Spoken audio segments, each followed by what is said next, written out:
Olá, hoje nós vamos trabalhar a segunda unidade da nossa apostila, então dar continuidade ao estudo do ativo imobilizado com foco no teste de recuperabilidade de ativos, também conhecido como teste de impairment.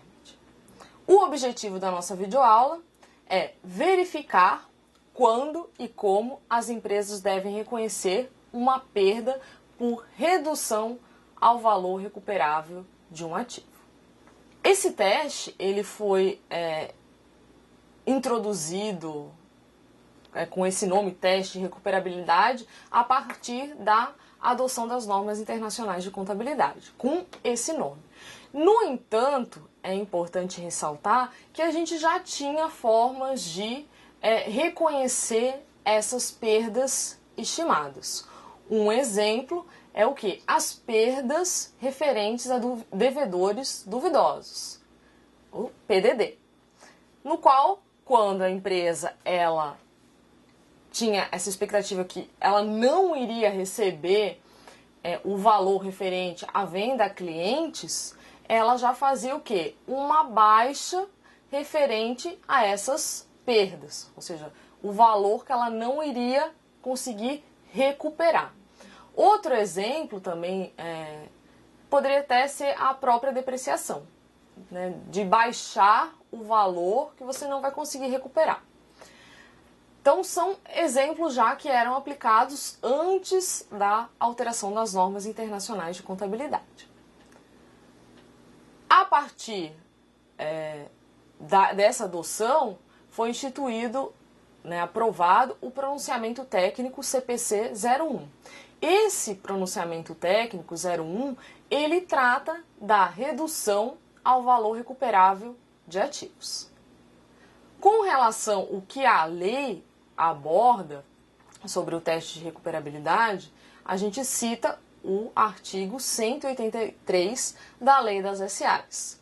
Vejamos, de acordo com esse artigo 183, parágrafo 3º, a companhia deverá periodicamente analisar a recuperação dos valores registrados no imobilizado e no intangível.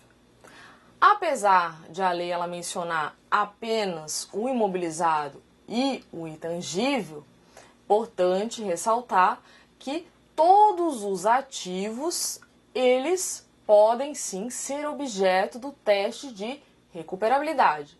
Ou seja, se a empresa não conseguir recuperar o valor contabilizado de um ativo, ela deve proceder à baixa.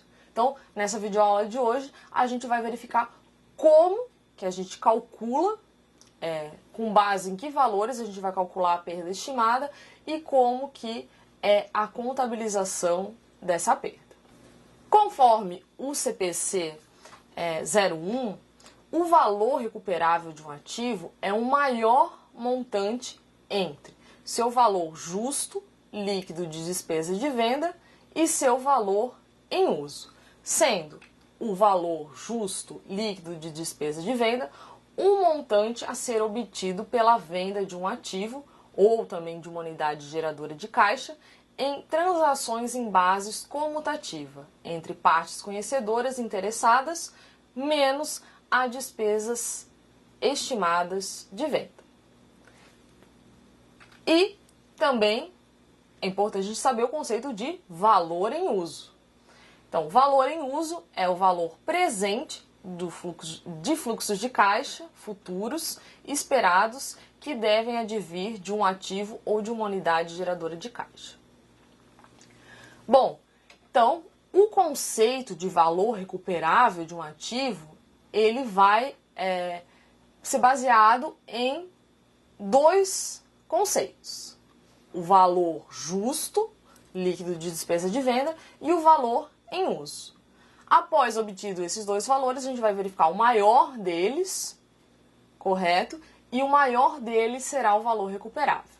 Então, o valor justo líquido de despesa de venda é o valor que seria obtido pela venda do ativo. Deduzido deste valor justo despesas necessárias para a venda do ativo. E o valor em uso seria o valor presente dos fluxos de caixa líquido esperados em decorrência da utilização desse ativo. Por exemplo, o ativo gera X de receita para a empresa, mas a empresa tem gastos relacionados à operação desse ativo. A gente vai pegar aqueles fluxos futuros, certo? Advindos da utilização desse ativo e trazer esse valor futuro para valor presente, para a gente conseguir comparar com o valor justo líquido de despesa de venda. O maior desses dois valores é o valor recuperável. Ou seja, o que é o valor recuperável? É aquele valor que a empresa consegue recuperar em relação àquele ativo ou em relação à unidade geradora de caixa, certo? Seja pela sua venda ou pelo uso nas atividades operacionais da empresa em relação a esse ativo. Então, vamos a um esquema que busca simplificar esse entendimento. O valor recuperável do ativo é menor que seu valor contábil? Não. O valor recuperável do ativo, ele é maior do que o valor contábil.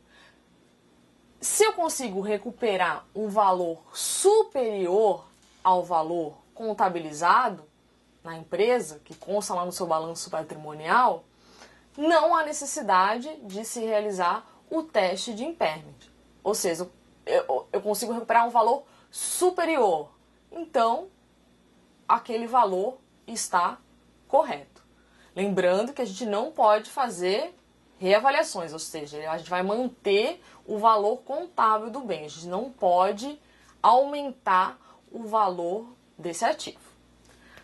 E agora, caso esse valor recuperável ele seja menor do que o valor contábil, aí sim, nesse caso, há o reconhecimento de uma perda por impairment. O valor contábil do ativo ele deve ser reduzido ao valor recuperável. Então, sempre que um ativo ele esteja contabilizado por um valor superior ao valor recuperável, a empresa ela deve reconhecer uma perda estimada, ou seja, reduzindo o valor contábil desse ativo ao seu valor recuperável. Como que seria o reconhecimento dessa perda? Ela deve ser reconhecida imediatamente no resultado do período. A contrapartida seria em perdas estimadas, lá se tratar de um ativo imobilizado, seria classificado no ativo não circulante, imobilizado, perdas estimadas. Uma conta redutora do ativo imobilizado no qual foi objeto de teste de impairment. Então, revisando, o valor recuperável do ativo vai ser o maior valor entre o valor justo líquido de despesa de venda e o valor em uso, que é o valor presente dos fluxos estimados referentes a esse ativo ou a unidade geradora de caixa. Se o valor contábil for superior ao valor recuperável, a gente reconhece uma perda. Lançamento, então, débito em perdas estimadas por redução ao valor recuperável, na DRE, ou seja, uma despesa na DRE, e o crédito, conta redutora de ativo, em perdas estimadas por redução ao valor recuperável. Contabilizada se tratar de um ativo imobilizado no balanço patrimonial, ativo não circulante imobilizado.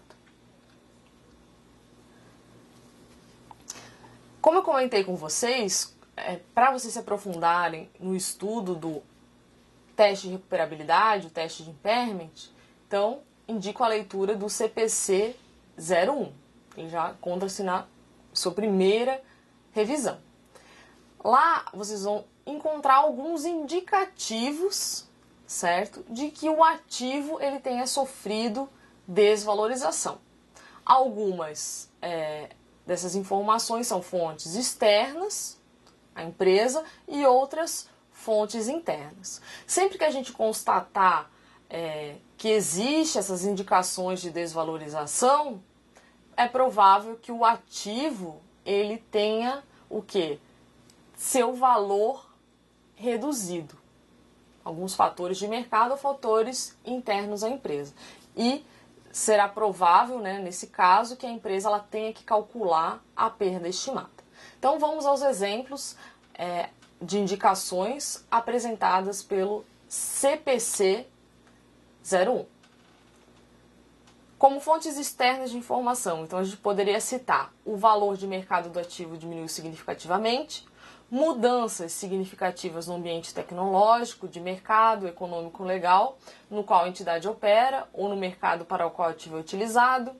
As taxas de juros de mercado aumentaram e esses aumentos provavelmente afetarão a taxa de desconto utilizada no cálculo do valor em uso de um ativo e diminuirão materialmente o valor recuperável do ativo, e o valor contábil do patrimônio da entidade é maior do que o valor contábil de suas ações. Então essas são algumas indicações de fontes externas de informação que indicam que provavelmente, certo, o ativo ele terá o seu valor contábil reduzido e haverá necessidade de reconhecimento de uma perda estimada. Por exemplo, o valor contábil patrimonial da empresa é maior que o valor de suas ações. Ou seja, quer dizer o quê? Que o valor contábil dela é maior do que a negociação no mercado. Então, provavelmente o quê? A gente tem que reduzir o valor desses, né, dos ativos que estão provavelmente em desvalorização e reconhecer a perda estimada. Como fontes internas de informação, a gente pode